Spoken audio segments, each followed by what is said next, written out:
do. Alright. Guess who didn't brush his hair? Yabba dabba doo, baby. Hold on, I gotta put the fit on. Can't coach without the drip. you got the drip? I am absolutely tearing this up though. Alright. Arm sleeve on. We're gaming. Game and watch. Aha. Nice.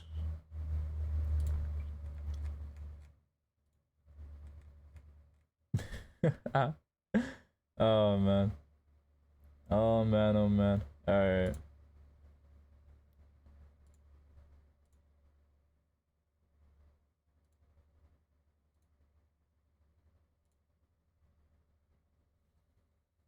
Fuck, dude. Oh no. Oh shit, dude. You pop in, it's like damn. 100 thieves, huh? Shit, bro. 100 thieves, bro. I didn't play too many fucking games.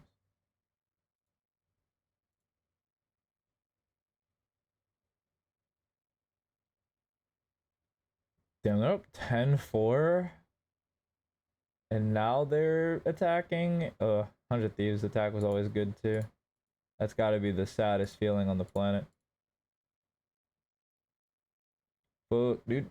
Fuck.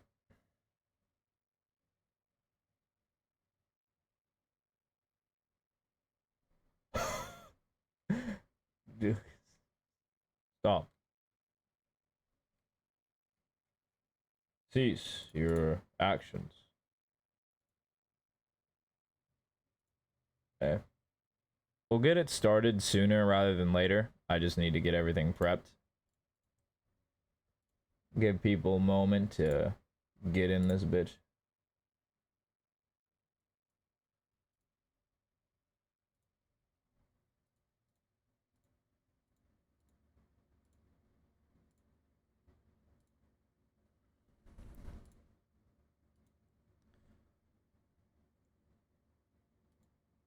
All right. We got the ranks. We got the money. Ladies and gentlemen, we got him. What's up, Jay? How's it happening? How's it happening? You enjoying VCT? You enjoying this biblical fucking smackdown that we are witnessing? Cause I did not anticipate this. I got home and it's like, well, fellas, it's over. Fellas, we might have to pack it up. I know, they're trying their best to not go home. It's like, good God, like, please. Like, MIBR are already out, right? So, like, there's no stake for them. They have nothing to gain from this other than to fuck 100 Thieves, right? They're down 10-5. 100 Thieves' best half is actually the attacking half. Surely, through like, whack imagination, there's no fucking way we will be eliminated here, right? But I don't know. MIBR kind of stringing some rounds together. I don't know. Yeah, no, I hope not. They already hit the rebuild button. Just leave MIB. I think MIBR and Furia would be the most likely to drop their roster, but they both just hit the reset button. Like, they already dropped players, they already dropped people. It's like, don't change shit. You already changed shit already. Just leave it as is. If you fire more people, you're gonna look stupid. But I would not be surprised. I would not be surprised if they're like, fuck it. We didn't win a single series. Like, sure. This is also like a damned if you do, damned if you don't, like, round from MIBR. Like, we gotta take some level of... Ooh! Wait. MIBR might have just been given the godliest timings on the planet. No way. If they win this round, this would be huge. I don't know. This seems kind of... Wait, is that... Okay, I thought that was Chosen playing. I thought, no way. They didn't bring Chosen back to do it again. Not the knife guy.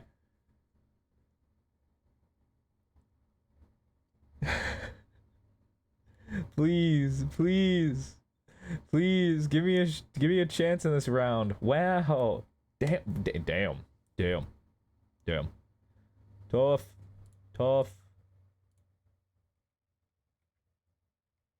Hello, 4K. How's it happening? How's it hanging? We're just waiting for people to filter in, and then we'll get started. Also watching the VCT.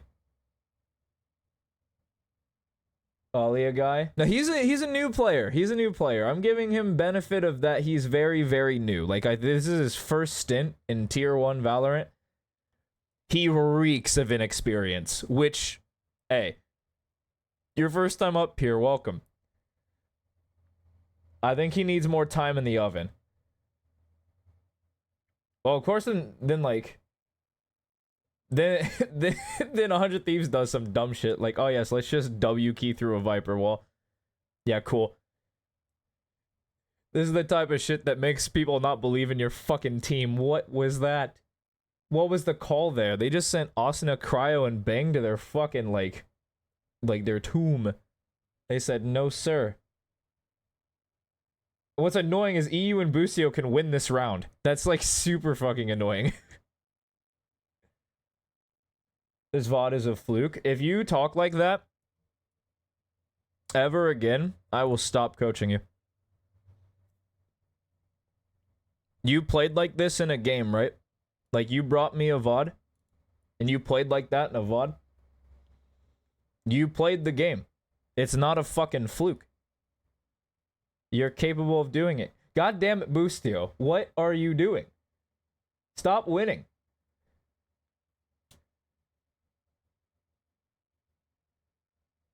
Stop.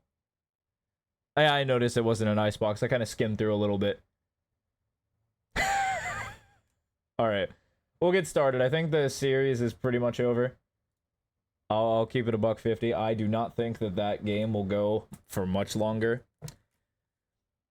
Though, I would not be surprised if 100 Thieves threw it away. Okay, so let's get into this real quick. So, the big thing I told you to work on last time, I didn't even realize I didn't have voice meter open. Oopsie. Well, that's on the screen.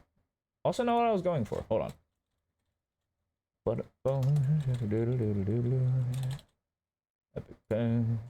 Peeking? Yup. You remember, it was literally focus on peeking.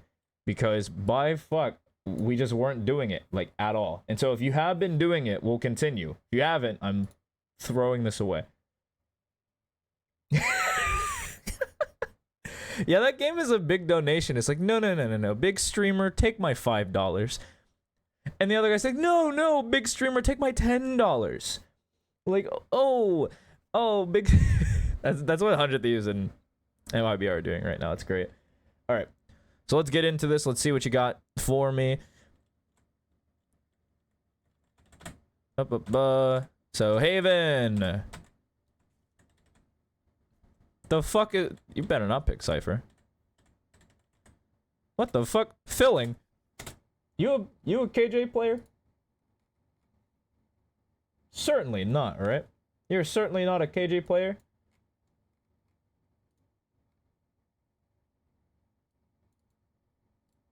Look all axe, because I'm not going to find meaningful data from one. Yeah, 20 hours, 36 games. Reyna, Duelist main, Sky main. What is this? You play every role. What is this? Top 5 is a different role. Like, every single role. What? You have good setups? Oh, well, alright. I will indulge. We're attacking, so let's see it.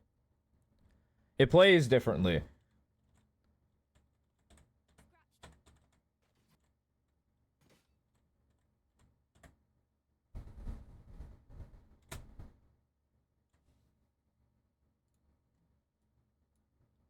I'm not even going to say anything, but let's see it. Okay, we have attempts. We have attempts. Okay, we have an attempt. We had an attempt there. And then we'll go back and actually look at it afterwards.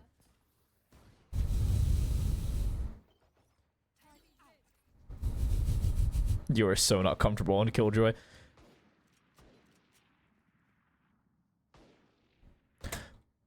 That's strike one. That's strike one.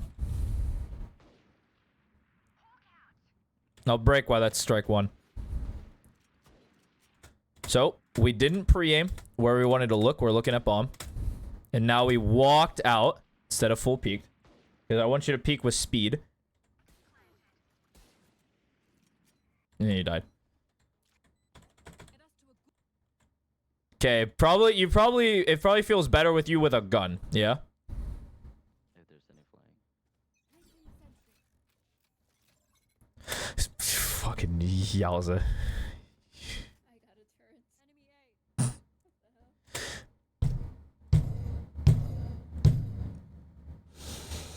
Okay, let's strike one for this round. That looked better. Well, this is unfortunate. Would you just... That's a good flash to get you out, but by God, we shouldn't be flashing here. Oh my lord. Okay. There might be a phantom sewers.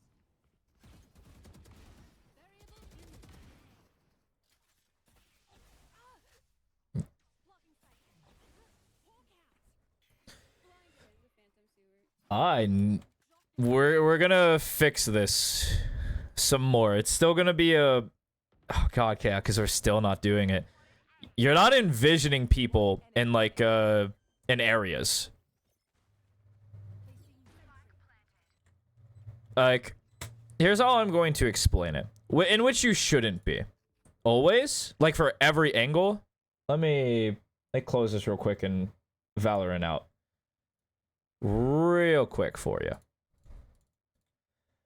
Because the amount of times you're actually peeking is quite...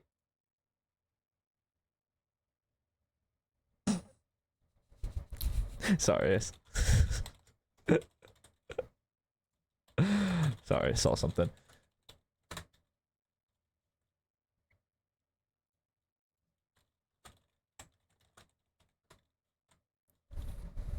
But we're still not envisioning where enemies can be. And because we're not doing that, we're still walking around corners. And you'll notice you're an easy shot. There's a couple of times where it felt really bad. We'll continue off of this. But I just want to... Valorant takes its sweet ass time to load. Please, let me in.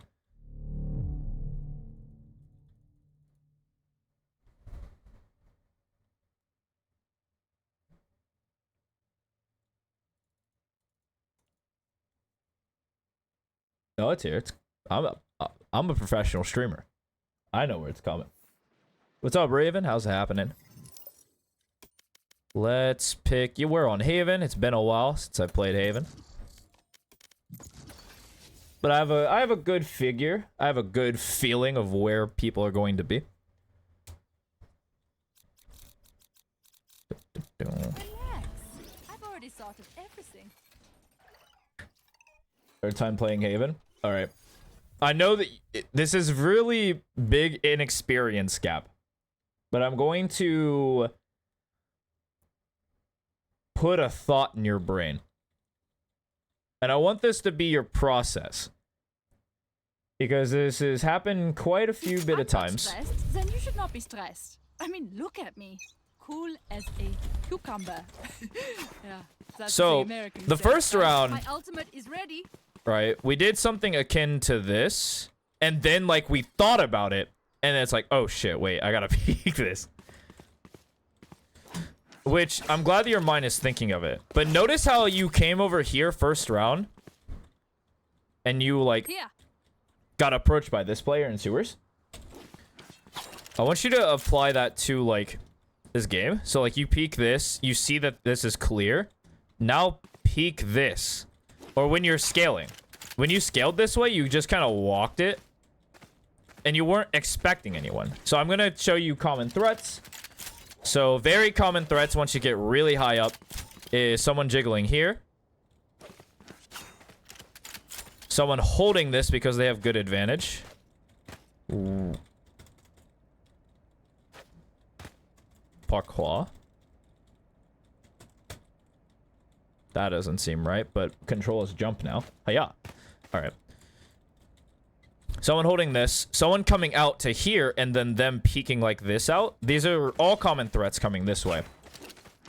And the same kind of idea happens here, where your first common threat is this guy right here. So you do that, do that. And instead we're still kind of walking it. And I want to show that this is also the same when we were at this window angle, where you looked at your teammates, and then you kind of walked out. Here, actually. I'm going to hold shift because this is what you did. And I still want this to be, like, threat assessment. It's more threat assessment when you're looking to peek angles than it is, like, the actual, like, key presses of, like, peeking the angle. So, I think there's someone front B. Bam. Or I think there's someone here. And if I don't think there's anyone here, knife out. No one's here. Then, oh, wait. There could be someone here. Bang. No one's here. I'm going to walk up. Peek it out. Bang. It's like, where's the threat? Where's the threat? Bang. And they're not going to be infinite amounts of threats because there's only 5 players. And so that's when, like, higher level play kind of gets a little more readable. That's when you're like, well, the enemy kind of likes to push up B. So I know I got to look, like, right here or right here-ish. Or I isolate this, and then I isolate this guy. And I see that lack of decisive, like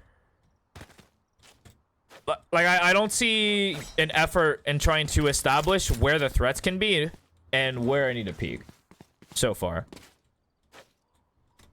But we'll go back to it.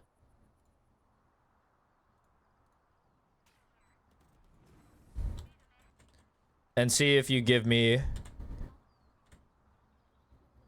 good stuff. I just want to see threat assessment and then to peek it, yeah? We're still walking. Never doing that again. I want there to be a little more, like, decisiveness in this. The second you find someone, it looks fine. That dude's mega afraid. Yeah, but look at that. Look at that again. I want you to notice WWWW. You W'd and D'd around this corner, yeah? So there was no enhancement. Like, you're not aware that there's a threat, despite the fact that the brim just smoked. So either garage or the front B, and then you know there's 1C. Let me try to reincorporate that, by the way. I'm going to show you the side-by-side. Here's how I would do it. I can't put a smoke here because I'm alone in a custom game. Sue me. But this is what you did. This is what I want you to do. Okay? If you're coming out of a smoke, you want to be looking at one of these threats. So here, here, and then bam. And I want this to be, for now, segmented. So you do this, and then you do this. Just to build a good habit that we have defined peaks. Like, we're peaking with intention. Bam. Then we shoot them if they're there. But we'll let it ride for now. And we'll start talking about your individual switchboards. And so we'll look at threat assessment and stuff like that. You got it, KJ. These guys are really encouraging. Wow. The person is unaware. Cool. And we'll cross over. Okay, no one's there. What do we do now? We scale with it? Or, yeah, we're way too far behind. Okay, we're holding.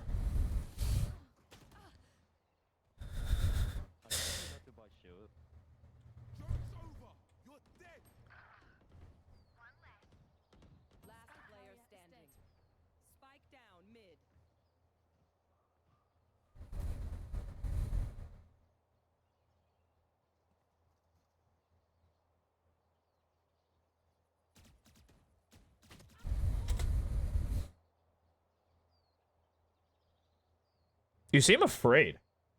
Like, you seem really afraid to take these fights. What happened to the Gold 2 player I reviewed, like, 2 weeks ago?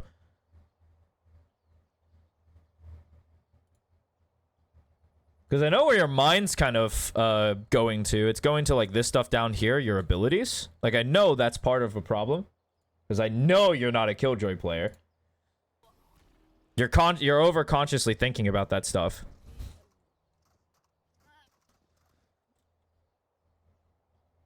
I do like that we sliced the pie though. Let me go back to it. Because there was some intention here, right? Let's show it. So, one. A tiny step, I don't want the tiny step. I want the conviction, like you just stop. Bam, they're there. Okay, they're not there, and move next. Bam. Yeah, so you see how you're a little, like, jiggly when you're doing it? I want it to be bam, bam, bam. And if you get caught off by these, like, off-angle players, be ready to stop at a moment's notice and correct, yeah? That's when you'd be like, oh, shit. And you'd correct your shot. But bam, bam, bam. Not bam, bam, bam, bam, bam, bam. I don't want there to be an offbeat in your movement. I want it to be 1, 2, 3, 4, 1, 2, 3, 4, 1, 2, 3, 4. Of course, there's a difference in like you should peak like not in a similar rhythm because then you're predictable, but that's another topic for another day. Okay? Got it? Good. All right. You brought me a KJ VOD. So you're a KJ player now. You're a Sentinel player now. All right? So we're going to go back from the top. We're going to go over everything.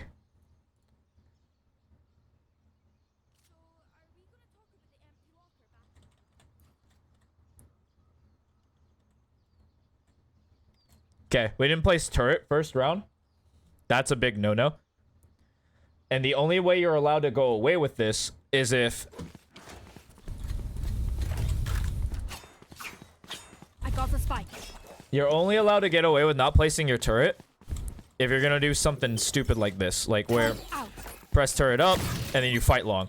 And so that they can't push you short. That's the only time you're allowed to do that. Recalling my bot. Any other time, Turret out. you're placing a turret that watches the flank. That should cover there. Here. Bot coming back. If you feel like the best one is this. Sentry. So that way you can commit to your rush. Bot coming back. But there has to be a plan for the utility. Like, depending on where you can and cannot cover. Like, this one is really good for catching the C and mid push. Oopsie. Recalling my bot. Hiya. Turret out. Oh, my lord. Jesus Christ. You forgot? Okay, I don't want you forgetting. Because you're now a KJ player. No longer allowed to forget. And so that's really good with an alarm bot, like, right here. Because then it'll catch them coming up window. Of course, you have, like, these really pesky players that will come sit ladder. But at the end of the day, if this guy's gonna sit here on pistol, you deserve to win. Bot recalling my bot. Okay, now since we're re-establishing threat assessment, our first threat, because we're first in line. We're actually first in line here to this angle. So we have to be watching it because we're exposed deep to 2 angles. And we have to trust our neon. Okay, we have to trust map geology as well. And the amount of time that's taken, 5 seconds, they can't be pushed up long and here without you hearing them. So you would have information that they're there. But they can be up short by now. 5 seconds to get this distance versus this distance is... you can tell the line's longer. And so we need to be looking right here.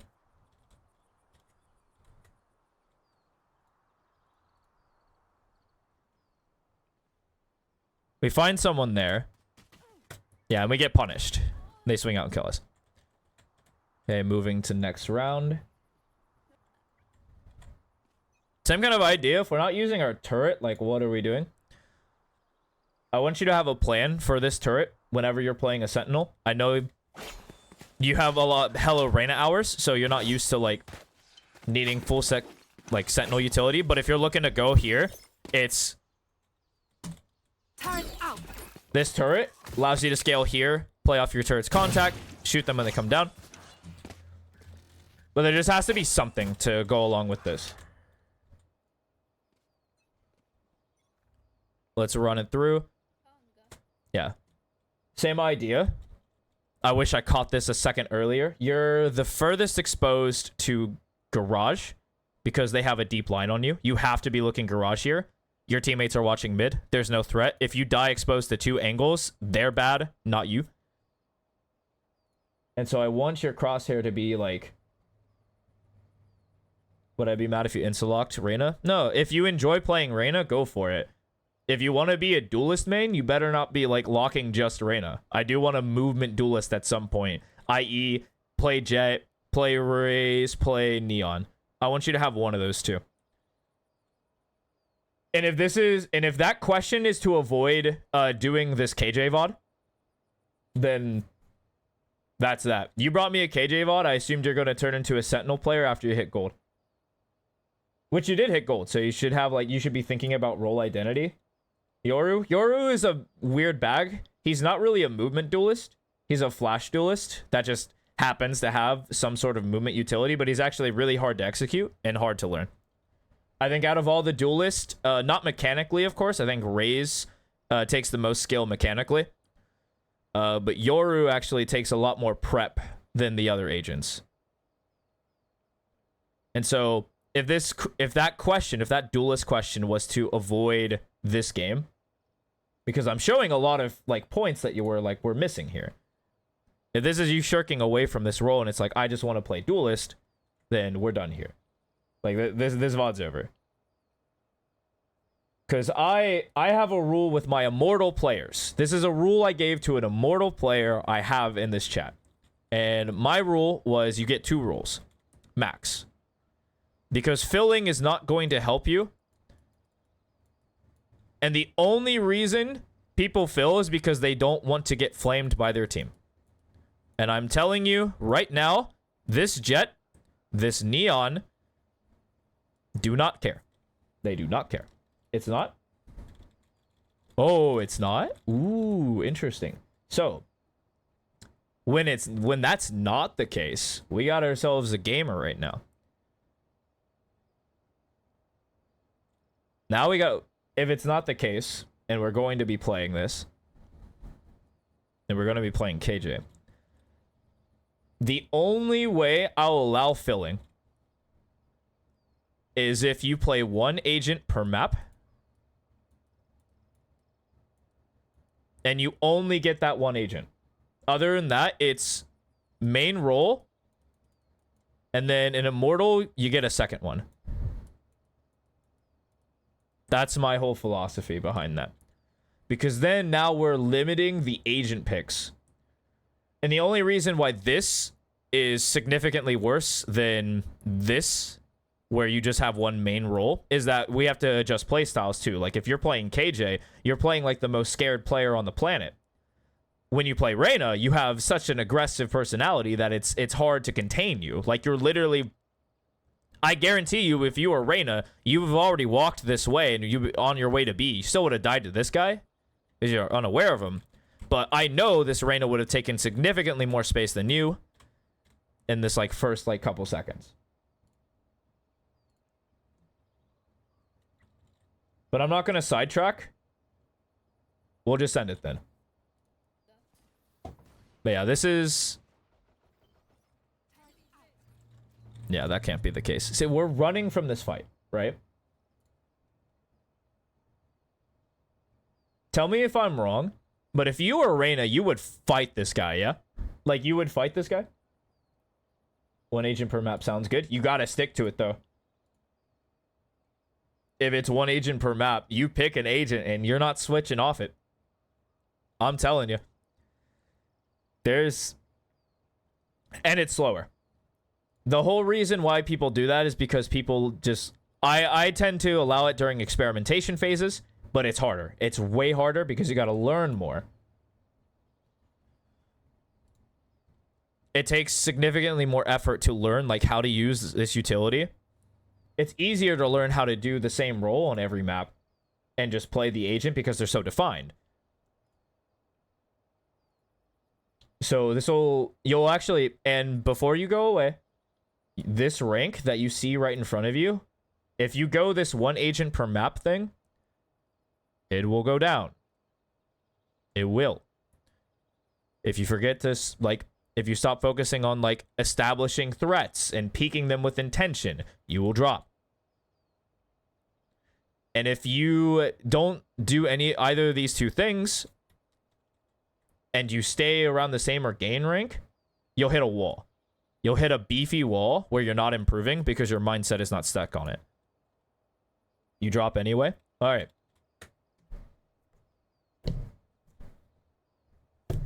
Are you not the best player in your lobbies? Yes or no?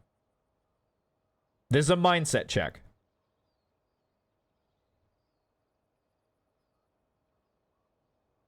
There's no wrong answer here.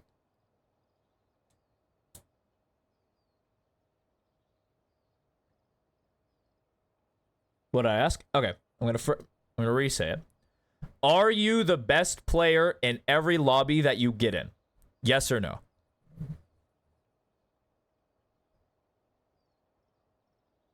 Yes. What the hell is this I just drop anyway nonsense? Because let's look at it mathematically, right? If you have this confidence, why are we running away from this Phoenix? We can beat him. Yeah? Where's that guy at? Where's this 4K? Because the 4K right now is not looking to take a fight. That's actually good for you. Relatively good for you. You already kind of got... You should have died already, but... They're not good. Yeah? So where's he at? You're the best in low elo? No, you got to change that.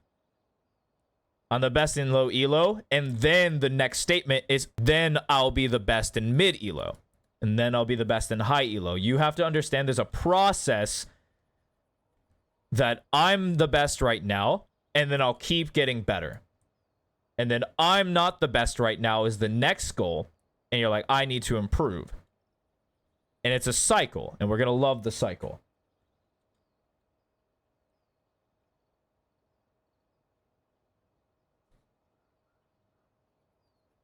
Let me ask you a question. Did you watch this game back? Did you watch yourself play?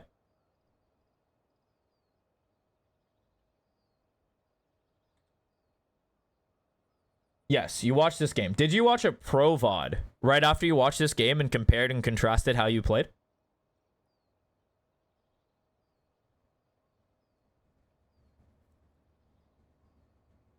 No. Okay. I want you to start doing that. Because I'm seeing a lot of things that you're not... That's how you die? I didn't even know you died that way. Oh, that is sad. Sorry.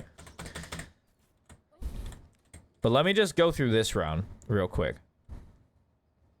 What is Hold playing? Because if you could tell me right now what professional player puts the turret here, you'll come up with no answer. I guarantee it. Right? Because this is inefficient. Like I said, and like I showed you, there are better turrets for it. Recalling my bot. Me. Placing sentry. Yeah, and you're not a professional player. I'm not a professional player. Bot coming back. But these guys have analytics like me telling them like, oh, statistically, this turret right here is suboptimal because it's broken from 3 different locations. Here. Because it's seeable from 3 areas, it's inefficient. And it's easy to shoot. And then you have people like me who are also saying this is better because it covers your line from here to here. So they can't get a timing on you coming up from behind. They would see it. And then you can also play your turret from this area. Can even double up on the line, but I think that this is a weaker play. But it is a play. Bot coming back. And I would never put my turret here. Because while it does have the same line right here,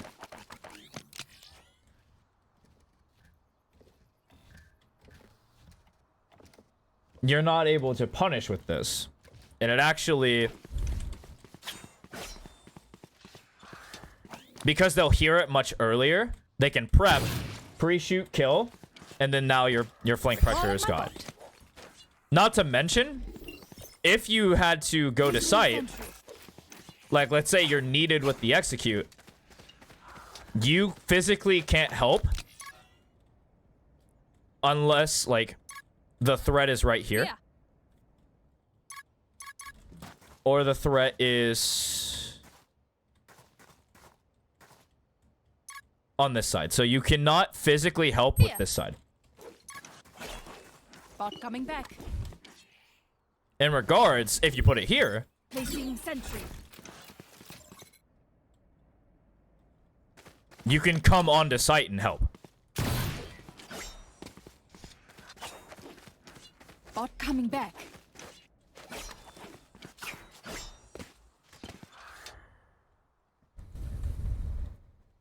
Okay, and you actually settled it here, which I highlighted why that position was bad. I know I used this one, but this one is just similar, Turret where it's breakable from 3 lines, and it also this one has the added benefit of being safely broken. Hey, thank you for the 50. Wow, what 50 stream? Damn. Thank you for showing up. Here until NRG starts. Oh yeah. Good luck showing. Good luck showing him off. Okay. All right. Yeah, now you're first in line. We peek this with more intent. We went over this. I want there to be more intention with this peeking. And then I remembered you're actually insane for trying this. The fact that you got away was crazy.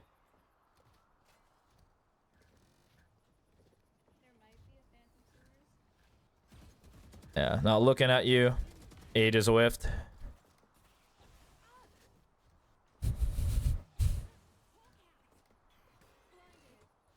The fact that you don't run out there is crazy to me.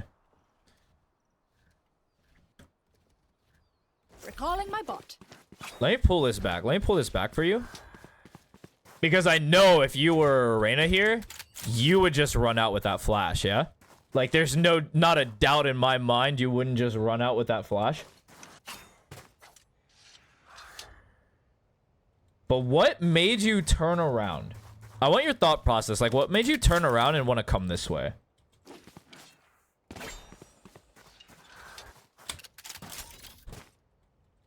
Because regardless of what agent you're playing, you still can be aggressive. Most KJs are more aggressively lurking in these areas while there's a team hit A. No util to defend you.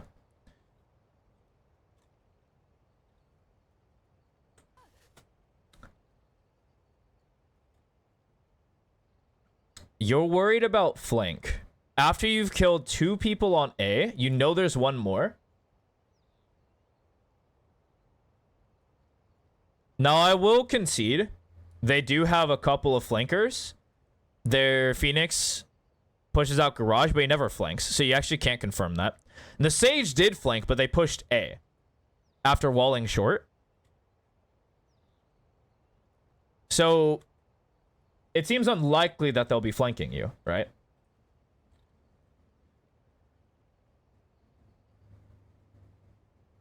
But also, damn be true. You know why this is on cooldown, because they shot your shit from, like, window or from here and then ran away. So now you're thinking about it. But you're at this point. That's done. That bird comes out. Just go out. Just go. You know you can. You're running with, like, 4 members. You die. So what? You get traded. In worst case scenario, everyone dies. But let's see what happens when these 3 go out. We're just going to watch the minimap here. So you turn and leave. And they're like, now they pause because now they have lack of confidence. But now they start walking it and slow clearing it. So they come out. The Sage just full misses. Would have been traded for sure.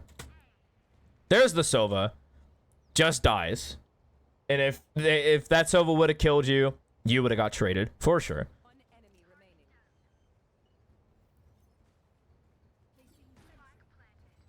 And then he's killed CT.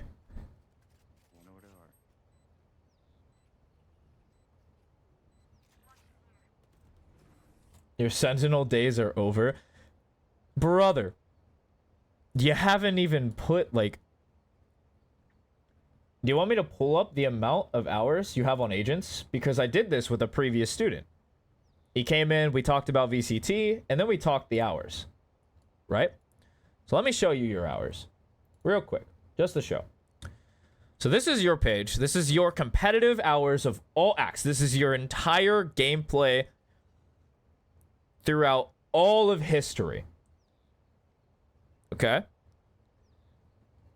You'll notice that Reyna's up here, which is totally fine. I actually expected this. Most lower rated players kind of drift to Reyna. Then, like, this random Sky pick. Then you have Cypher and Yoru Clove. KJ... Now, and also, let's compare your top to your bottom. So, you have 219 hours. My bad. With 398 matches played on Reyna. You have 20 hours. 37 matches on KJ. Not nearly the same amount of time. Like, just look at the fall off. It's 219 to 121 to 37. Like a half drop into a quarter drop. Like, this is only a quarter of this. And so if we unfairly compare your Reyna to this, there's no way, right?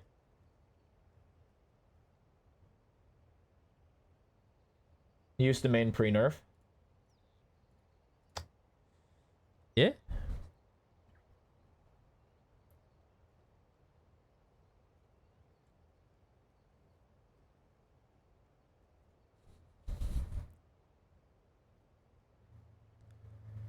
The point I'm trying to exclaim is every time you come in, you are expecting this monumental growth, right? I even increased the size of this for you, yeah? Like, you're expecting, oh, he's going to fix every error and issue I have, or show me the way. And I'll tell you where the way is.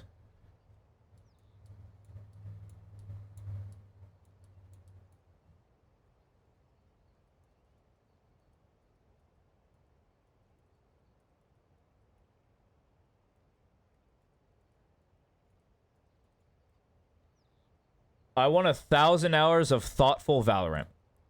And what thoughtful means is that you log into a game with the intention of getting better. And we're not thinking about anything else. We're thinking about reviewing what we've played and trying to find out situations that we need to improve. Okay? You're always on airplane mode, and then you have to stop that. That's literally round number 1. That's it. If you're just going through the motions, you will not overcome your hurdles. You won't get better. You'll be hard stuck forever and ever and ever. And no matter how many times I tell you, look, this is a threat angle. We need to be peeking it with intention. No matter how many times I tell you, if you're not actively thinking about that, you're not going to get better. So how? You go into, you play less. The first step is to play less. Because if I go through your overview, right? You played 6 games, 9 games, 5 games. It's actually better if I go through the map. So you went 6, 9, 16, 14, 12, 11, 14, 14, 6, 9. And those are in the last week. So we play way too much Valorant. And we're not allowing ourselves to think about the game. So the first thing is we play less.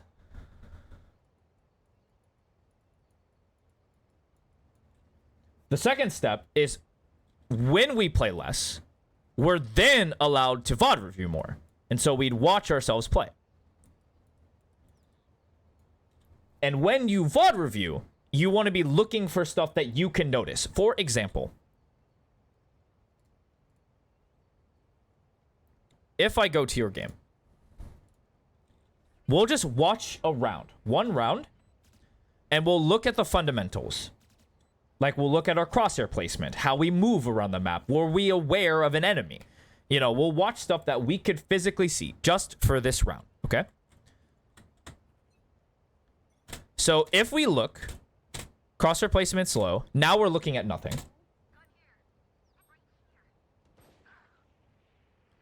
And we did not pre-aim peek that angle, right? Because if we were to pre-aim peek that angle, it would look something more akin to something like this over here. So let's say I wanted to peek that angle. And I wanted to expose myself. It would look like this. And I'd peek it. And if I wanted to do it silently, it'd be like baby steps. Right? Oops. Oh my. Never doing that again. Okay, now you notice that your crosshair would be off again, right? Like, no player, if a player is here, now we don't have to say it, right? Because they'd either be here, or we'd hold it a little wider in case we expect them to push out. Just totally fine to check it, but now we're exposing to this. And so now, this is where I'm under threat from 2, so I'll walk up. And this is where we finally take the fight. Crosshair's fine. Our actual fighting mechanics were fine. But you'll notice we're about to expose ourselves to danger, right? Like, this area is danger. There could be an enemy here. We know there's one here. Because of what our teammates are saying, we can take in their stuff auto, like with audio. We know there's a Sage garage, likely leaving because the Sage was afraid. And so, what needs to happen here is we look at that and we go, we're right here. If we're going to commit to this, it has to be here, here. And if you want to make the full noise and running, it's totally fine to just commit to the wide. It's not ideal, but it's something to commit to, right? So we'd pre-aim, now we're running. Because we're like, oh, we should take this timing. And maybe we'll check, like, the basic stuff. Because we're on a time clock and we're down numbers, so we have to take risk. But now let's go back to you. That we see. You'll notice that we walked through, exposed ourselves to danger, and we weren't ready for it, right? Like, you just had to do this wild flick shot to try to kill this guy.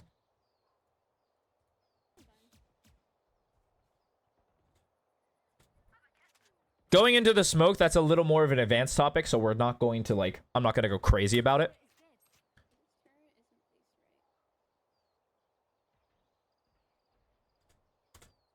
And then also, you shouldn't W out of a smoke. This is also an advanced topic when it comes to, like, pushing through smokes. I can't I could... Here, hold on. Allow me.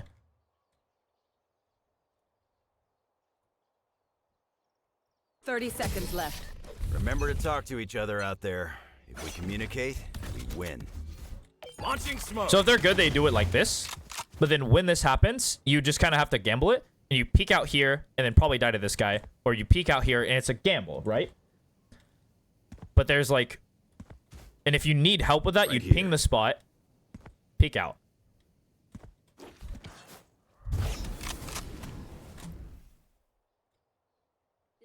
Last player standing. But as you notice, right, when you're walking around, you notice how your crosshair is also dipping from head height. That's something you would notice when you'd watch with intention to study. So we'd have a mental note like, oh wait, my crosshair dips a lot when I'm walking around and I'm unsure of where enemies are. Because I understand that when my crosshair dips, I'm likely looking at the minimap. So you probably notice that there's this guy long and another guy with him. I think there were 2.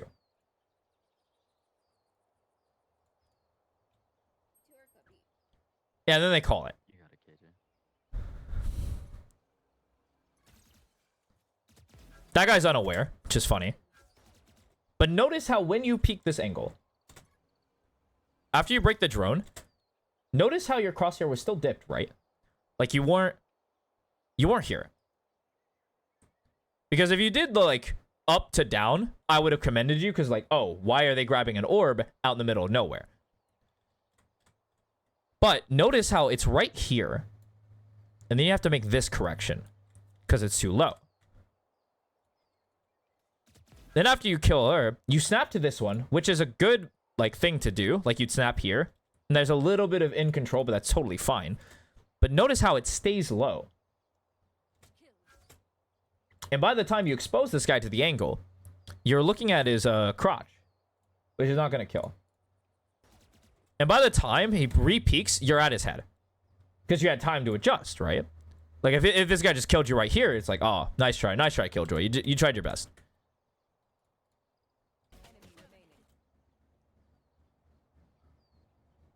And then here, you actually did a good job adjusting. This is a wild adjust because you had to come from over here to over here.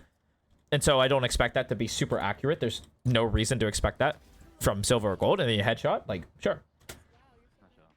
But you'll notice, like, during none of the, like, the lead up to all the fights, like, you see the result is, like, I killed 3 people. Yeah? Like, we killed 3 people and you feel good about it. But everything that led to it, there were mistakes. And we could see that. We could physically see that the crosshair was dipping. We can physically see that we weren't peeking with intention. We can see that we were D'ing around corners. And so this intense focus, after you play, like, however many games you can actually physically focus in, like, we log on and we're like, I'm going to get better. I want to focus on getting better. So let's play actively thinking Valorant. All right. I think there's an enemy going to be here. Let's move to the next round. So this round we're playing towards mid doors, or wherever you're playing. Lack of it, this indecision will kill me. But let's say, like, your initial intention was to place this turret down and peek doors, right? And so I place this turret down, and then I peek out, and I'm ready to fight doors. Then you would notice, okay, am I prepared to fight doors? My crosshair is head height. Yep. I peeked out and exposed myself to this angle. Now no one's here. Okay. Now it's, what is the next step? What do we do next? And this is how you think. Okay, I need to make a decision because I have executed my pre-round strategy already. I've already done the thing I needed to do. There's no enemy here. Now what do I do? So you have a couple of options. You can either scale here to front to join your neon, scale this way to play towards cover, and then, like, scale out afterwards, or you'd come out wide and fight deeper into garage. And this is where we'd get to subjective Valorant, because now these all have different ranges of skill.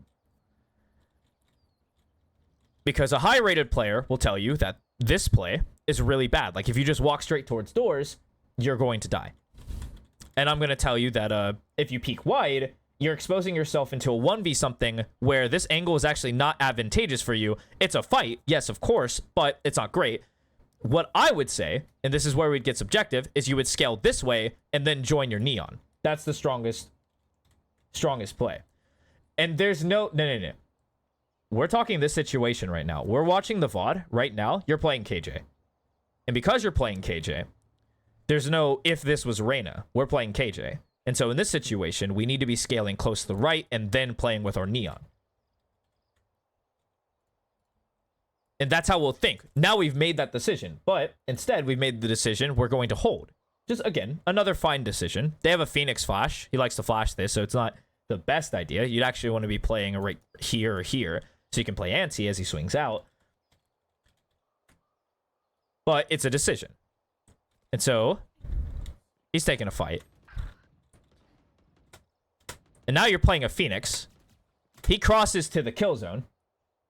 Because they like to flash from this door, not this door. Because how the flash will work is it rounds corners. And because the corner is built in this diagonal, you don't want to throw it from this one because it won't go as far. But if you throw it from here, you can get it out.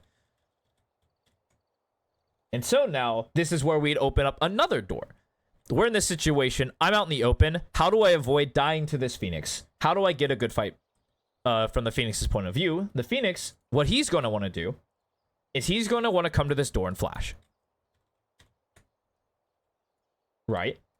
And so what you want to do is you want to get to either this box is too risky because by the time you get here, he's already flashed and is fighting you. And this is bangable. And so your only real option is to cut this way. Because your neon was too far ahead, you can't play. Now you have to play this new like game mat. Because the situation has changed Now we can't come out. Now we can't scale because our situation's different. And so we need to go back and see you get flashed. And I think you cut right. And I think your Jett dies for you. Yeah, he dies and you even get bullets off.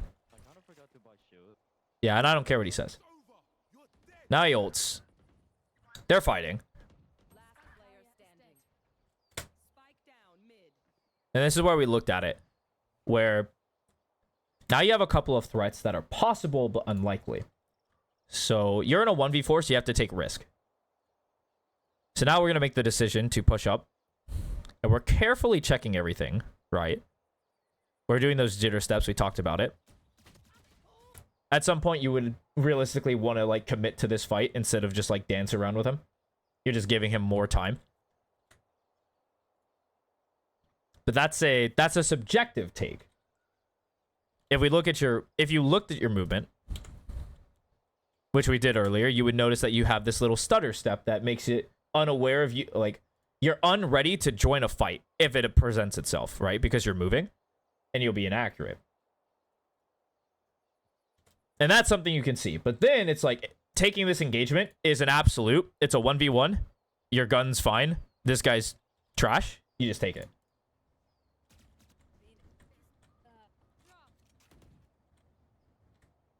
Okay. I'm gonna drink up. All right. And so now we're looking, right? Again, we'll just look at stuff that we can physically see. Right now, our Crosshair's not ready for a threat. Because I don't know any agent in the game that can cut through walls. There's no Danny Phantom. This isn't a window. And so it should be placed over here, right? That's just something I noticed. And you notice it too. A little late. You notice it. And you notice it's still low, right?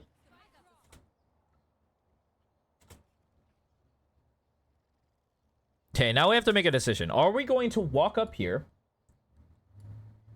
and try to explode out of the smoke? Because that's actually a really good smoke for this delayed hit. Or are we going to leave? Okay, they commit to it.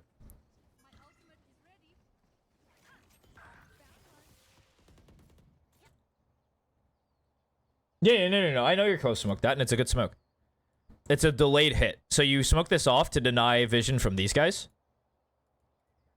And then you come out. It allows you to walk up and either insert a player here. This is a high level concept. Like you'd insert a player here and then leave and then come back after like you've pulled rotates. Because then they'll be able to take their timing.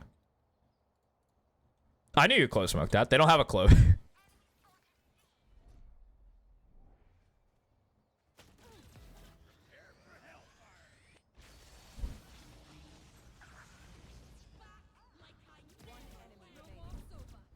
Okay. And you still notice how we're still... Like, we're reloading, so we'd be looking at the minimap, right? Let's say... Start now. So you started reloading. Let's look at the minimap right now. We know he's in the smoke because of the question mark that just popped up. So let's see if you're prepared for it. That... No. No.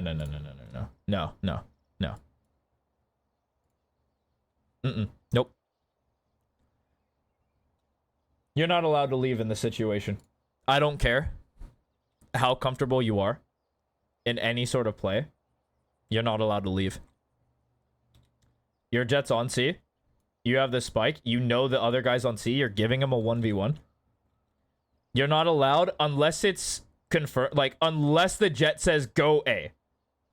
Until your teammate says go A, you're not allowed. And they won't because no one's going to calm like that down here. And so you're not allowed to leave. Yeah, Jett wins this. But there's a world where Jett loses that. And now it's a 1v1, Reyna full heals. And now you have to play either a really slow game. Or you're playing a 1v1 and you have no idea how that's going to turn out.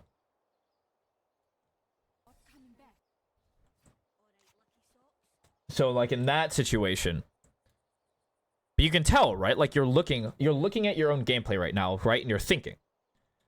You're noticing that you're and if you're like really watching, you're noticing that you're really, really passive. Like, you're not willing to go out and get these kills. You'll notice that a lot of the times you're killing behind 2 players. So I'm curious if you'll ever take like a raw duel. Which statistically isn't like too great, but it's, if you're super unwilling, then it's not great. You shouldn't peek that, KJ. Shut up. Don't listen to this guy. I'm not allowing you to listen to this guy. Probably not. Yeah. So like the fact that we're not even willing to try, like this is actually okay. Like we peek out, we get the early information. They're not there. They're not there. I don't care if there's an op. Like we should be checking money, but they're not there. What did he say? Doesn't matter. He said don't peek that, and I'm telling you to do it. Okay, but don't look at them. If you listen to all these players on the side, you'll never get better because they don't have guidance because they're in the same rank as you. And they're not trying to win. I think at some point, I don't know what point it is, but I think like at a high point, everyone understands how to play the game and you should listen and like take as much information as possible. But if they don't know, like it's like you shouldn't peek that. Why? Why shouldn't you peek that? Why shouldn't you peek that actually? Could you answer the question of the Jet have? Why shouldn't you peek C-Long?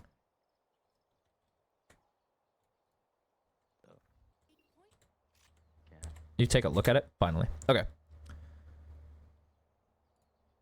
Yeah, so why shouldn't you peek C-Long here? Because actually you shouldn't.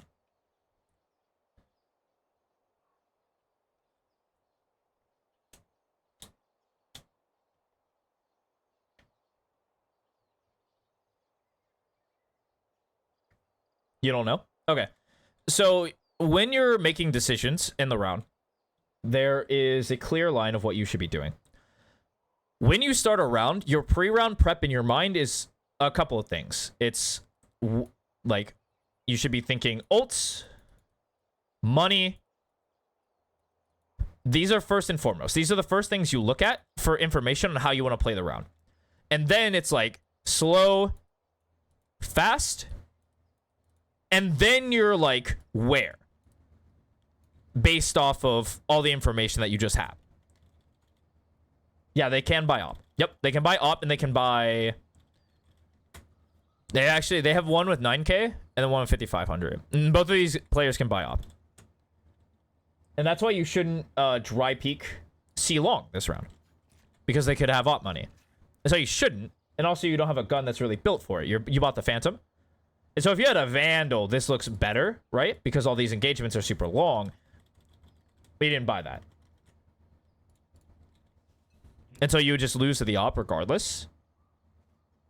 Yeah, and then you shouldn't listen to this guy because he's like, you shouldn't peek it. But you've already peeked it. You're still exposed to the danger. So the second you look towards him, you are inviting this player and this player and this player to peek out and kill you. Regardless of where they are. They don't because, you know, they didn't play it.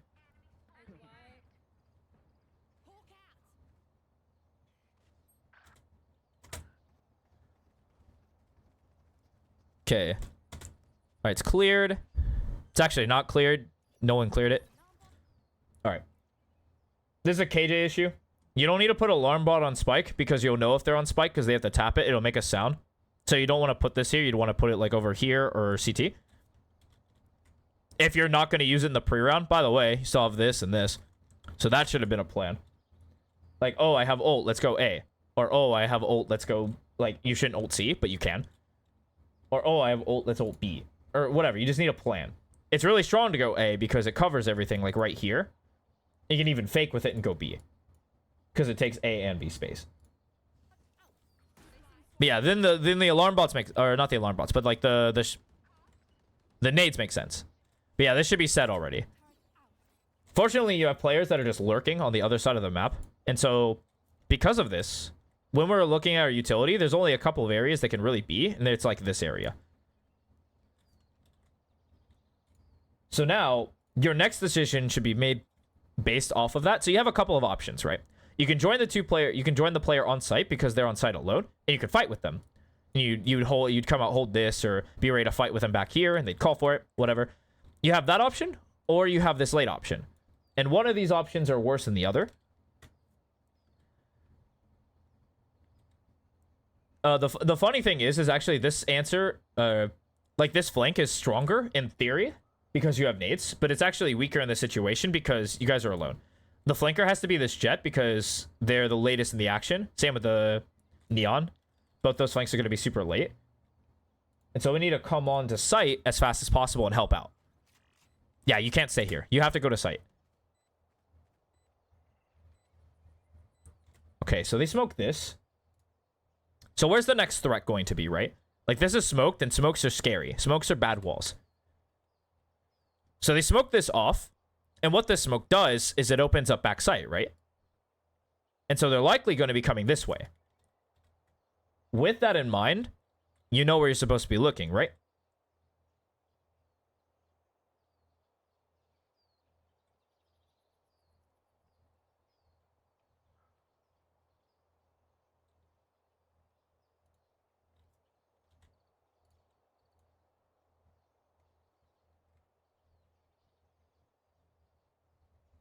Gotta look backside. Yep, you gotta look backside. Now, I think this is too risky to come out here now. Because they can come through the smoke very easily. Well, not really. They actually have no flashes, so you can actually sit around the smoke and be like a nuisance. But you can actually just come here, and yeah, you do have to be looking this way. Because it's likely they're going to be coming out from backside. Good, you do. You should stay that way. Because it doesn't make sense now. Now you have a friend. Now you can do whatever. You fought with your friend, I'm happy. You'll notice that when you peeked, you notice how you're still super low? How you wouldn't hit any of their heads, right? And now you had to do a micro adjustment to get here. Now we're looking, right? Now we're looking.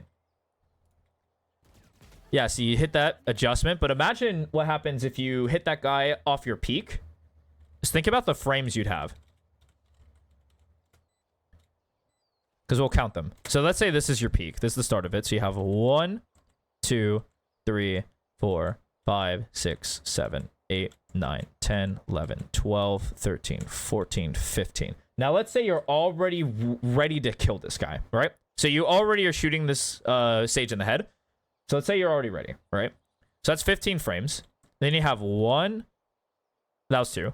3, 4, 5, 6, 7, 8, 9, 10, 11, 12, 13, 14, 15, 16, 17, 18, 19, 20. You shot too early, but that's fine.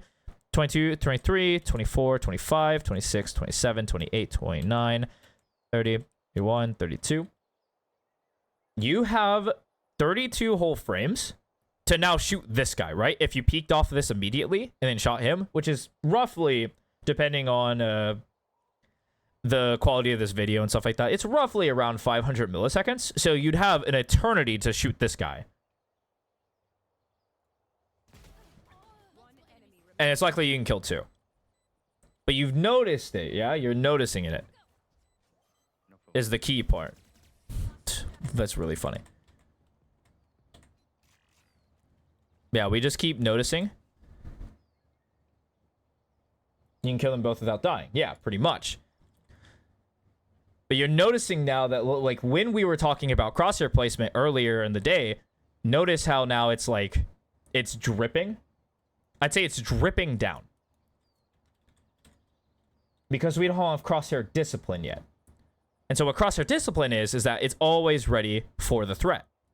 And because we're not ready for the threat, like at any moment, it's constantly dipping. And you're noticing there's 3 there now. Got bailed the fuck out there. Didn't want you to die. What a absolute player. You go back and get healed. That's a decision we make, and we're happy with that. But again, notice how low you're setting it, right? You know, that you shaking that is you recognizing that it was too low, right? But it's still too low, right? Because of elevation change. So let's see you peek out. You'll notice. All right, let me show you. You don't have to do that crazy motion, but you don't have to be so timid about this. The only time And I know why people do this, is they see pro players, like, do this back and forth movement. And they're like, oh, I can do it. Or they slice the pie, and it's like, oh, yeah, I do it like that. But you take 2 slow steps, and you're just an easy shot, like we just saw. I want it to be wider and with intention. So I'm peeking this, bam. I'm peeking this, bam.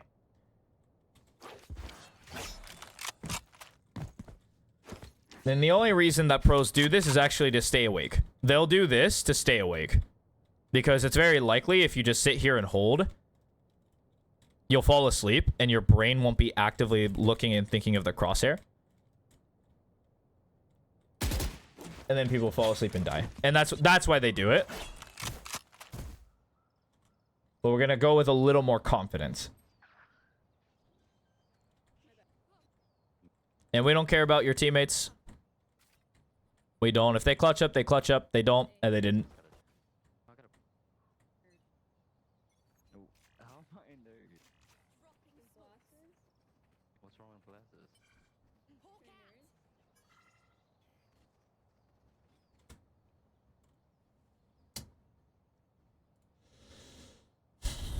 All right.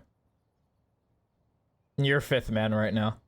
You're the 5th guy right now. And I know you're 5th guy and you're not looking to flank. Because I know you don't do it in games. I know you want to be running out here. See, now you run out when everyone's out. Yeah? But you let them, like... Spike down. C. Like, we just watched our entire team just die. Yeah? We watched our entire team take fights and die. You and your Clove. Your Clove is also bad for this. Like, your Clove should actually be out as well. But I know you want to come out and fight. And it's fear. And you shouldn't let fear hold your life in these situations. And now you're in an unwinnable scenario. Because now you're double ulted. Stunned up. And there's nothing you can do. And so the only way to avoid this unwinnable situation is when this happens, you have to run with these guys. It doesn't matter if it's a bad play. It matters that we do it together. What's wrong with glasses? And so it's okay to hold, actually. Sometimes it's really good to hold. But in this situation, the backside is smoked off. Everyone's coming out. This guy's throwing support utility. This guy's running up. And you just don't come out. You're thinking about throwing utility on the spike instead of helping securing the site. Because you have utility in your hand, you should be looking this minimap. And there's 2 guys fighting.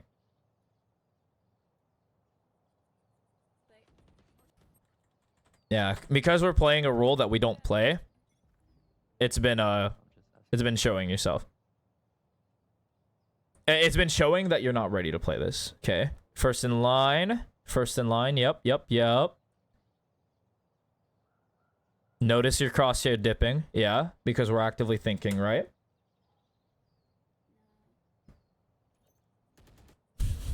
You're still first in line. You can't throw utility if you're first in line. That's like golden rule. Yeah. And then you get caught. And this Phoenix knows how to play the game because when an opponent is caught and they're stuck in a position, that's Molly time. That's Molly time.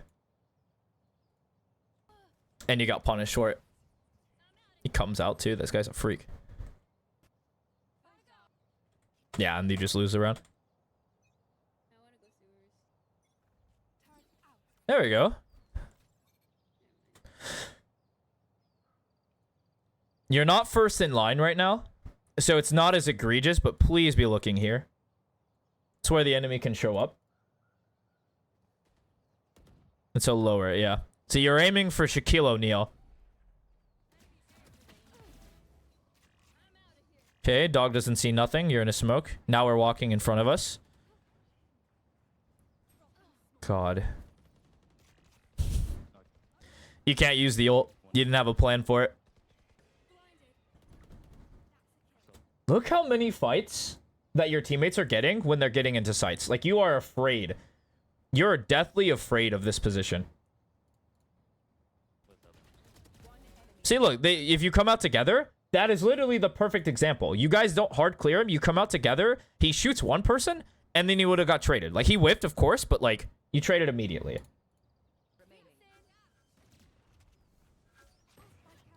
I'm also super... It's super interesting how you're willing to sit in the areas that I deem the molly zones. Like, you're very willing to sit in these areas where it's like, this is a molly zone. I think it's more akin to C. C and B are really egregious at this. Like, this is a molly zone. And this over here is a molly zone. Like, you're really willing to just sit in these areas where... And I'm deducing them because it's the amount of threat angles you're, like, exposed to. And so when you're coming out in these positions, and, like, there's so many threats, you just have to get away from some of them. So a couple of routing is, like, here, where you'd come this way, because you're eliminating this guy's threat. On C, if we were going out C... Instead of standing in this area, we have a couple of options. So we stand in this area. We want to route this way. And yeah, there should be someone covering this, of course. But, like, we should be coming and getting our way from a lot of their engagements. And so if you see someone doing this, then it's your job to be like, oh, hey, what's happening over here, Captain? But we're too willing to sit into, like, these areas where there's a billion threats. Right here. And we're not willing to move. And so what I want you to... When there's a lot of areas with a... Like a threat line, I want you to just look at it as a brim molly. And I want you to get away from this area as fast as possible. Like the second people are coming out, I want you just gone. And that's when... Afterwards, that's when you're like, okay, where are the threats? There's a guy who likes to sit here. Anyone garage, no one garage. Let's check backside. Bam. No one back sight. All right, cool. Now I got sight. Now we can fight. And now we're active into the play. We just don't have that. Now you know this guy's heaven. And so you have a couple of things you can do here. You didn't have to do anything. You just kills him.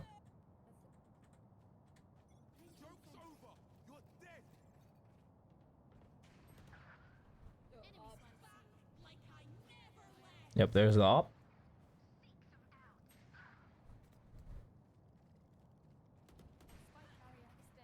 We're just gonna lose this round because the op is just sitting here, yeah?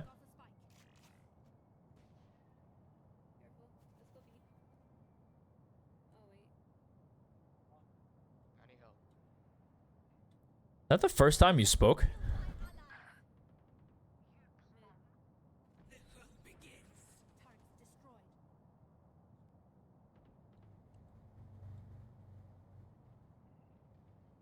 Yeah, but you're noticing, right, that we're not ready for these threats? Here, let me go back. Because you're watching this, yeah? And so you're like, we're hugging this wall, which is not correct. You actually don't want to be hugging it when you're exposing and peeking angles. You trace when you want to go fast. So let me show you what fast tracing would look like in this situation.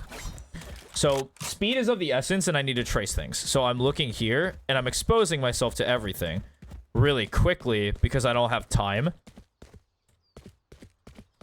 And so I'd be close to the corner that I'm closest to. And notice that my crosshair isn't really ready for all the threats because I'm trying to go as fast as possible. That's the trade-off there. But you don't want to trace the box. You want to trace the outside of the box. And so that when someone shows up, you can either keep moving or stop and just, like, commit to the fight when it's ready. And then when you start slowing it down and start peaking, notice that you're a little high and then you're a little low. Now you're looking good.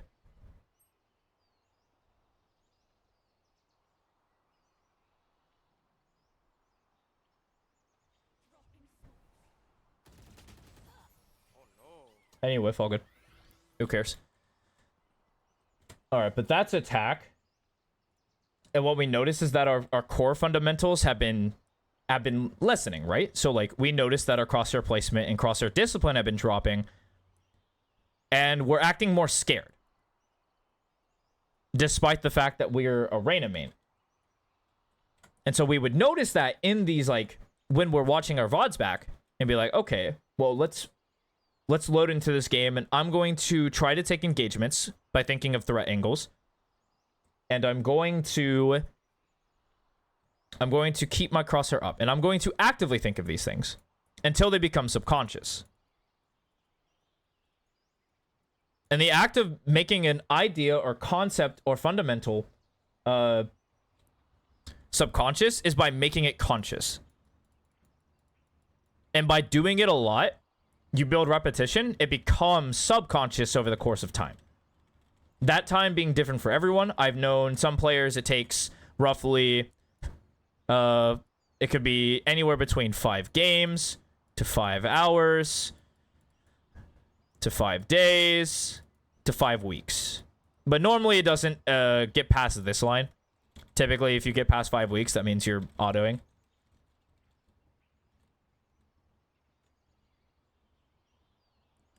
I've literally shown you the step-by-step guide to get out of airplane mode, where you're just flying high, head in the clouds, doing nothing, and it's just to put a lot more emphasized pressure on your brain by playing less and actively reviewing, because then you start to think about the game. And when you start thinking about the game, it becomes more active when you're playing. Because we're at the stage where we have to be actively thinking. The players that aren't supposed to actively think about everything they're doing are the Radiants. A lot of the reason they're kind of hard to teach, or the reason that they're really bad teachers typically, is that a lot of the processes that you have to physically think of consciously, like the concepts that I have to teach you consciously, they understand it subconsciously already. Like, they don't need it. And so their conscious thought goes into other things. And so they're allowed to do that because they're fast. And they can make their conscious thinking is a lot less on, like, this fight. So let's say, like, there's an enemy here. They would peek out and they'd kill this guy. Or they'd recognize, like, this isn't... Or subconsciously, someone would call out something. They'd recognize or use brain power to recognize what they called. And then subconsciously be like, this is bad because of that situation. And then they move on. How much is playing less? I have said, and I'm actually going to do a hard limit because you didn't follow. But yeah, it's like 2 to 5 games. And then the extra time that you spend, you would usually spend on playing more games, like 6 to 9 more games on average, would be spent into, we would put that time into VOD review / Pro Watch. And we will we'll focus first on the VOD review section, because right now we don't have to learn utility or learn high-level utility or even high-level, like, ideas, because we're still working on our fundamentals. So it would just be the VOD review, where we would, like, take the time to watch a game or two that we've played to get it in our head. But let's see your setups. Because you said your setups were good.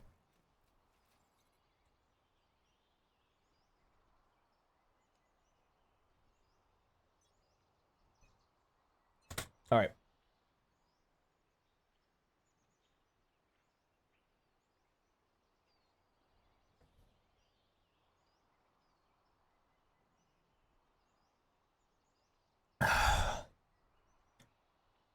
You got called here? Okay.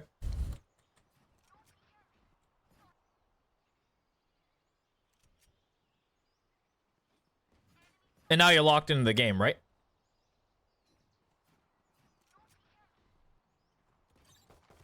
Yeah, we didn't play the start of this round, so I'm not going to bother. Oh,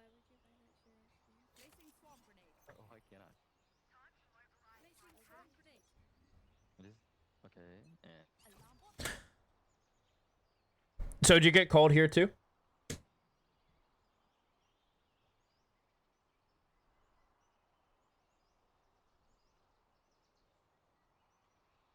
No. Got it. Okay. We committed literally every single piece of our utility to short.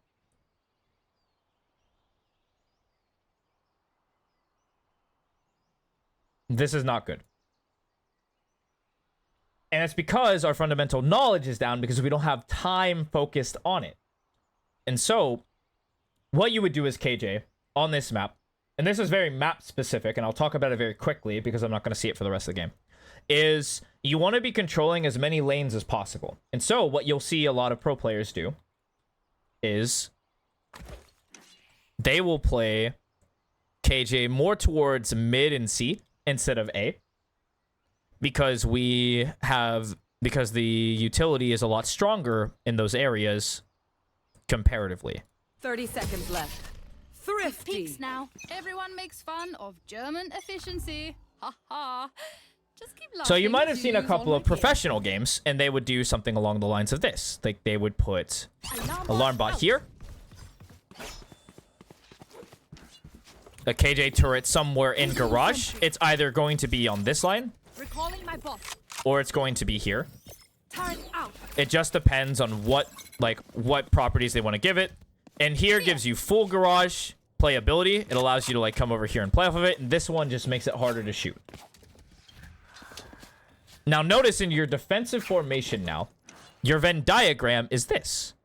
And so you're allowed to play Here. within these double bubbles. And so the range of your playability while covering a lot more lanes is a lot better than if you were to play on the extremities. And so you'll see Sentinel type players play more towards, on average, they'll play more towards A, or rather they'll play more towards B, and like this mid area. Cypher is the exception to this rule because his utility is global. He can play literally anywhere, and he likes to set up traps. Here. But he is also known for, like, he's more of a killing Sentinel than a recon, like, gatherer.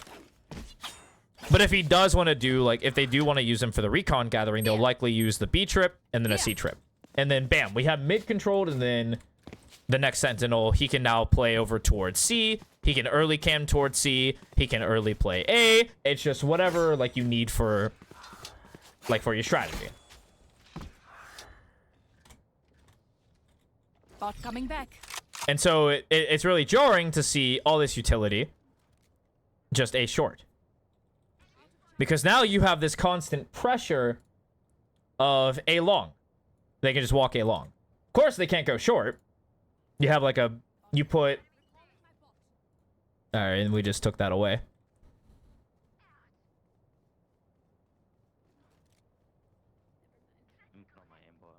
And we just hard flank out.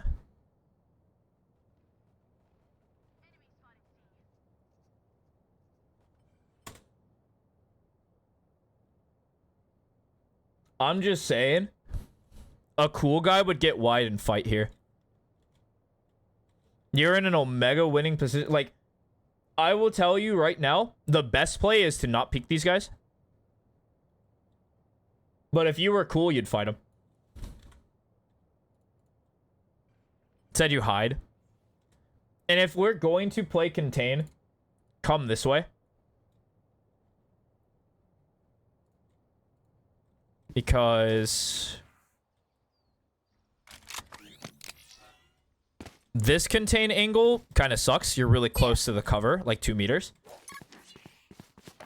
This contain's really cool because you can get infinitely far away from the angle and pop them as they come.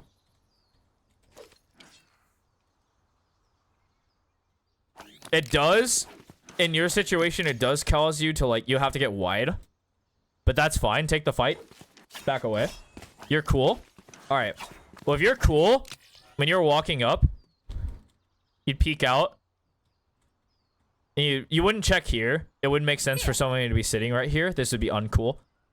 In this situation, you notice that they were trying to do a C long hit, and you killed the garage players. You peek out here, and you keep your crosshair in this area. Re-peek out, and lay him down. That'd be cool. That'd be really cool of you. But you're playing contain, which is also not a bad idea.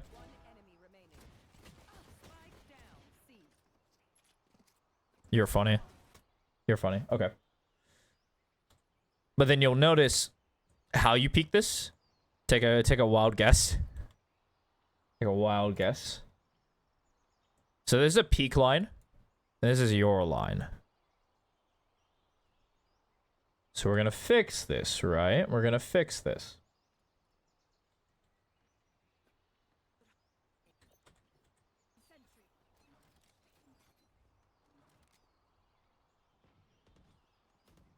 Better turret placement, but still, I'm just not gonna comment on it because I don't think you should be placing your stuff A.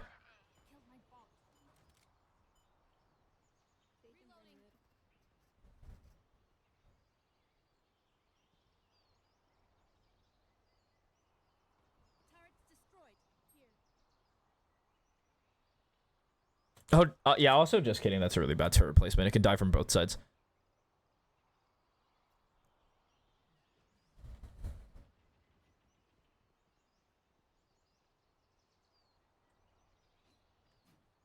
Yeah, because now you'll notice that because of your initial placement, there's this huge fucking hole in your defense that I'm sure someone's exploited. I'm not 80% sure there's a guy coming here to kill your jet. Or they're just gonna, like, cut and then re-hit C. Because their lurker was A. Spike planted. Oh, they actually just went B. Never mind, they just planted B. Just kidding. They just exploited the fuck out of your D.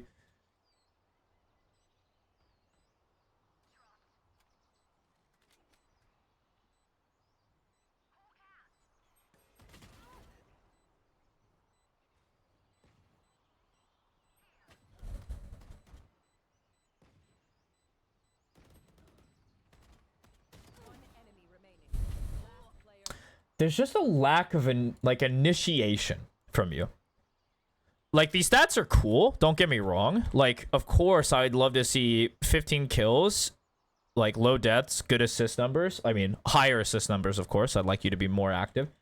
But you'll notice that there wasn't a fight you really peeked into.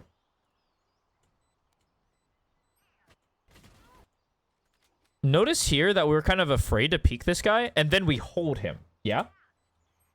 Like, we hold the Sage. So that was the first one. And we notice the Sova's here, and there's, like, no drive to come out. Then we notice the Sova's there, and now we're holding the Sova. Like, we're still holding the Sova. One enemy remaining. Last player. Do you get punished by the guy because he's... That Brim has drive? Yeah, there wasn't a way you were going to win that. Very wishful thinking.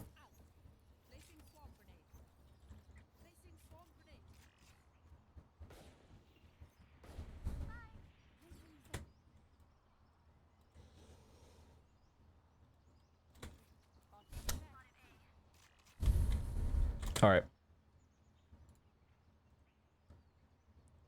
First and foremost, pre-round, I want you to have something in mind. I know that I said that this setup is weak. It is. But it needs to be done before people can fight you. That's the only thing I'll say on the matter. But now a different matter. I want you to be fighting with this jet. I do not care if there's utility here. And as a matter of fact, since there's a utility here, there's more of a drive to go to the jet. Because your jet's exposing to more danger. You have a couple of options. Because everyone has options. You can either come join the jet. Or you can come help B. I want you to help the jet first. Earlier in the round. So like at 135, you'd come out. You'd help fight. You'd kill the guy. That's the lurker. Oh, bet. I'm leaving A. I'm going B. But there's actually another person A. And this would have been sick. We just helped.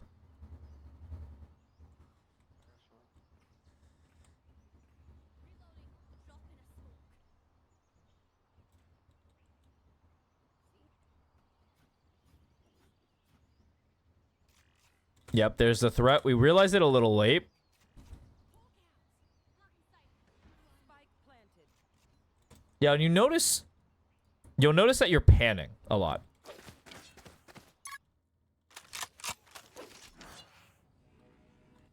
Bot coming back. You notice that you're panning a lot? Where like you'll like slowly walk this. And you'll just you'll kind of swipe. Kind of the idea of like swiping on like a Tinder date. You're just kind of panning through this. Because we're doing that, there's still no discipline on this. This will be the last time I think I'll talk about it. But we do have to put elevated and like info into like peeking that. Okay, we're here. You have a couple of options. You can't join your jet. You have to be shooting this wall. Okay. Then we decided on a different approach. We'll come out with our neon. Yeah, neon just killed everyone.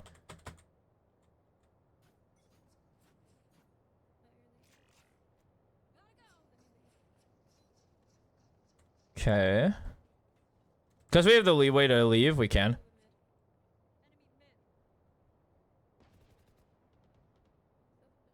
Okay, okay. You're gonna die here. If you hold this angle and someone peeks this way, you're gonna die here.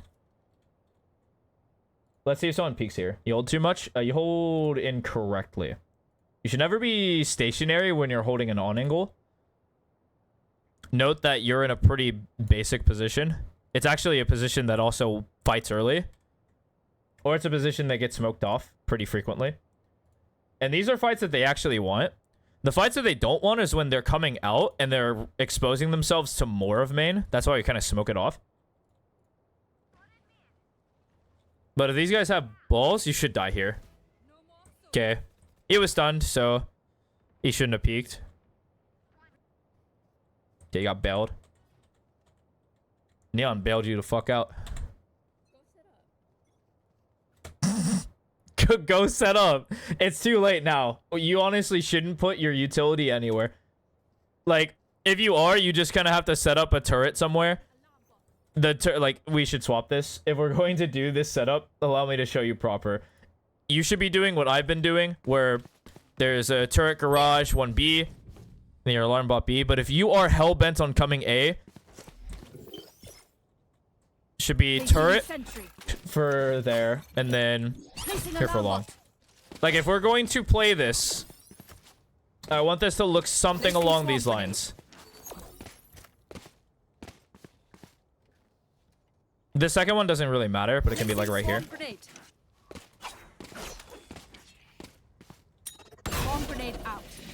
So you pop these when they come out, and then you fight off them. And your idea is that you're going to be playing like back here. So this is going to be a passive setup if you're alone, or if you're like gambling more towards it. Like, this should be played if you're doing like one person on A. If your team refuses to go A and you have to set up, you should set up like this. You give up A long early, but you have early sewer control, and then you still have this if they try to walk up. And then you just fight off your nades as they come out. Break all the utility that comes your way.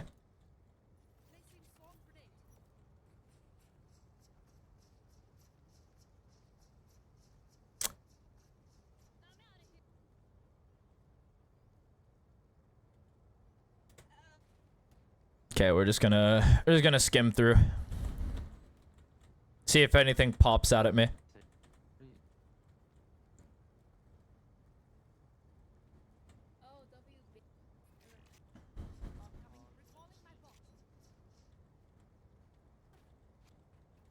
Yeah, okay. Nothing interesting.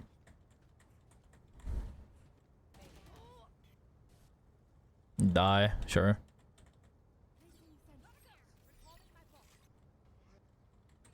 Cool.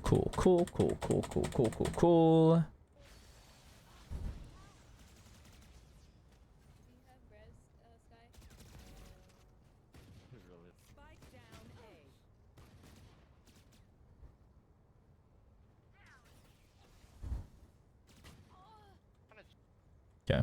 You die. Sure. Okay. I've seen enough.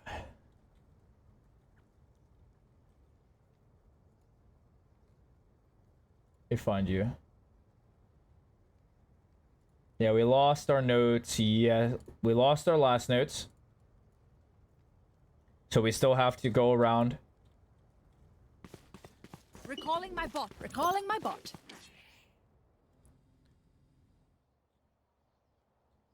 I want this to be your thought process. And this is going to be your early thought process. And we're going to break this down to every single round you have to do this. Okay? And we're going to build a routine that allows you to, like, think. Bomb grenade out. So your first thought is, I'm going to look at the buy menu. I'm going to press tab. I'm going to see, what do people have? You don't have to do this on pistol rounds because you know what everyone has. Everyone has 800 credits. and like low utility stuff like that. But you can see like the agent picks and stuff like that, and come to premature conclusions, right? Because specific agents play a certain type of way on the map, just depending on, you know, what they pick and how they play. Like, for example, Phoenixes really love to play Garage because this flash mid doors is really good. KJs typically like to play towards like BC window area, and so the Sentinel's going to be on the CB side, and so we'd like to go A. Or they have a Sage. Sage usually like to wall B and play like fast rotate, which I think is incorrect, but you know, what do you do?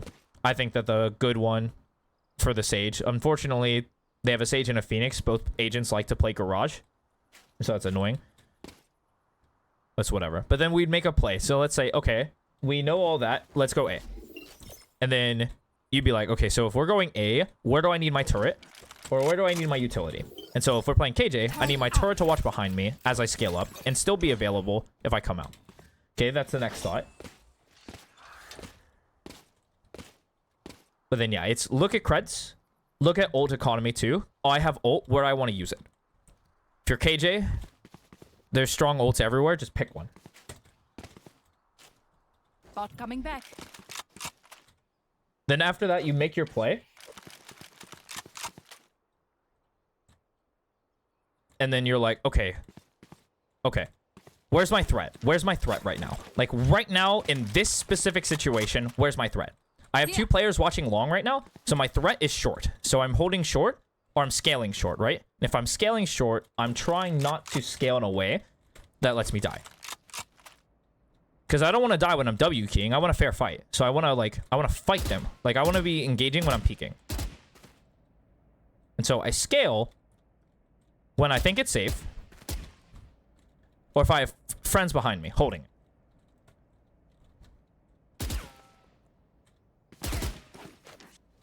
And then you think that way for every round and you don't stop, no matter what. You always do this pre-round routine. And then you'll also, like once you're super conscious, then you'll notice, holy moly, wait, my crosshair is way too high. It should be right here. Or wait, I'm over here. It's way too low. It should be a little higher. Then you start to do like stuff like that. Okay? That's the only thing I want you to focus on. Yeah? Like, stop playing too much. Add this pre-round routine so that we have consistency in our play. And that we can actively start thinking and get ourselves out of airplane mode. Because if you're just going to run it down, there's no point in trying to get coached. Alright.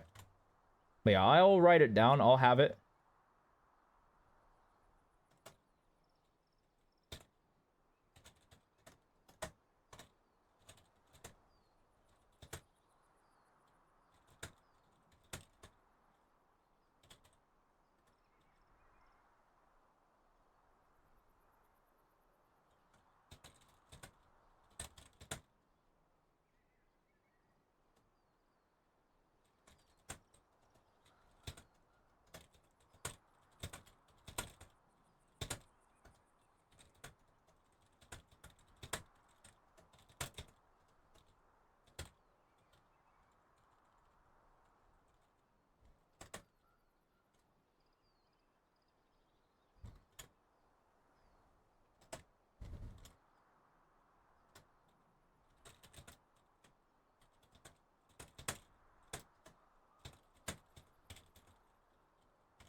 Job. Hola, what's up, BB dog? Howdy, howdy. Hola. ¿Cómo está?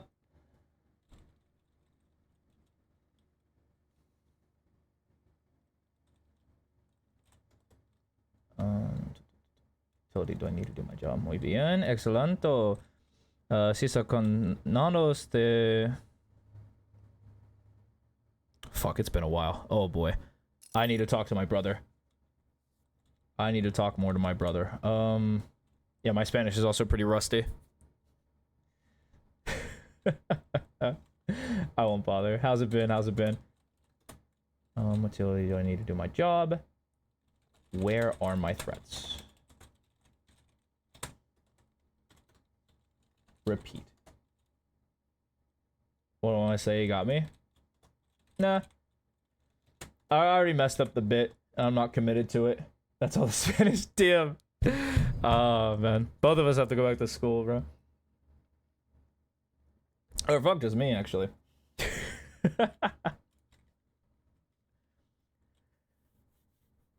That half Hispanic has been lost to time. Alright. And so, 4K. This is your checklist. I wrote it down. You check your ults and gun economy. You ask yourself, what do they like to play? Then you ask yourself, where do I want to go? Next, you say, what utility do I need to do my job? And 5, when the round starts, where are my threats? And you look at them. And then the 6th step is just to repeat that throughout the entire game. Okay?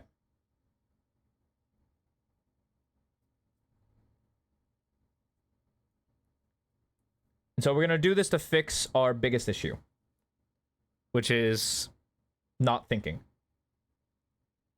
All right. You got all that?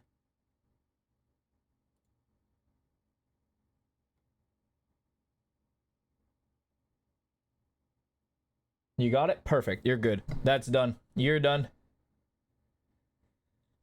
Get out of here.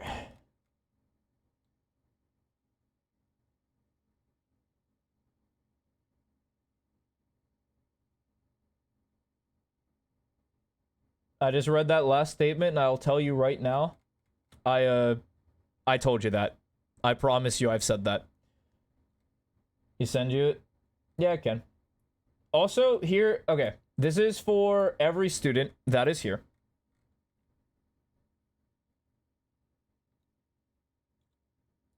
And this is for no one in particular because this has been happening a lot. But since I have a lot of people here, I'm going to say it. And I'm going to say it now. If you are struggling, the first thing I want you to do is look internally. Ask yourself, why am I struggling? What's happening? What's going wrong? What can I do better? All that stuff. You're good to ask me questions, but don't tell me how things are going for you. I don't need to know every result of your games. I don't need to know the trend of how you're going. Bring me the VODs. We'll review them.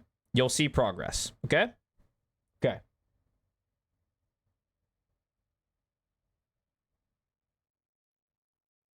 And that's fine.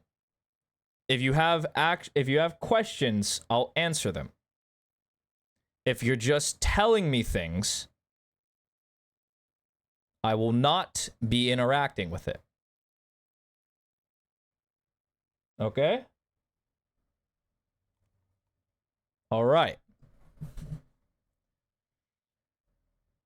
Also, if you are here, you can submit a VOD to the Discord. You get one submission, you get that check mark, then you have to wait a week. But you can submit to the Discord at any time, right? If you go to the Ninja Rooms Discord, there is a VOD submission and a VOD submission rules. I actually waived most of the rules because I'm still reevaluating what I think. Drop them in the VOD submission, we'll get to them. I'll delete if you double dip at any time. So you don't need to ask for permission to send me a VOD. Just whenever you get them, I'll check them out. All right? That being said, if I don't have another VOD, I'm going to call it for the day. I am sweaty. I am a disgusting human being. I am going to take a shower. Unless there is a VOD. And I'll give people... I mean, if you don't have a VOD ready now, I'm not giving you time to prep one. Alright, see you. Yep. Catch you later. Also, wait, I forgot to add to your notes. Hold on.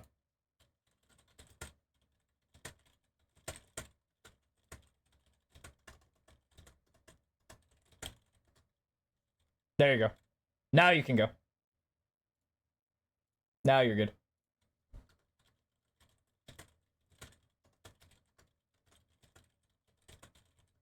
Bam. Yeah, but if no one has it available, like if they don't have one posted, It's all good. It's all fresh. I am okay with it. Let me stand up.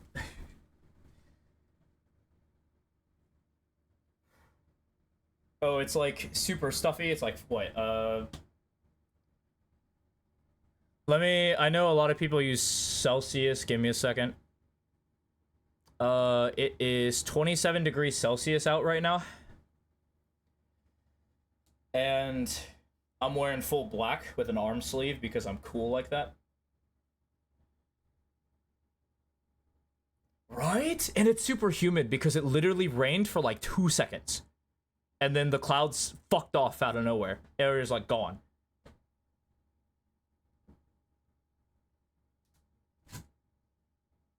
It's really funny. I also don't have music running, but that's fine because you guys don't need music because I am the only dulcet tones you'll ever need in your life. Alright, arm sleeve off. I don't have to show myself.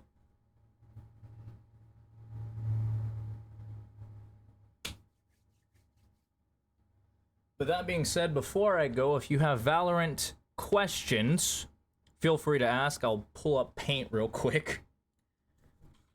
And I will answer to the best of my ability. Via example. But I'm gonna let that face. Let me wash my hands. I feel gross.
You're gonna ask troll questions? Alright.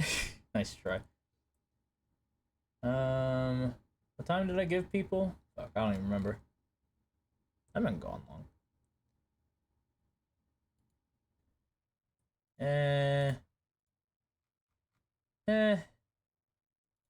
Seems like most people are out.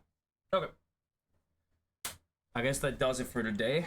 Thank you guys so much for watching. If you still are, good luck on the climb. I'll catch you guys next time. Bye-bye.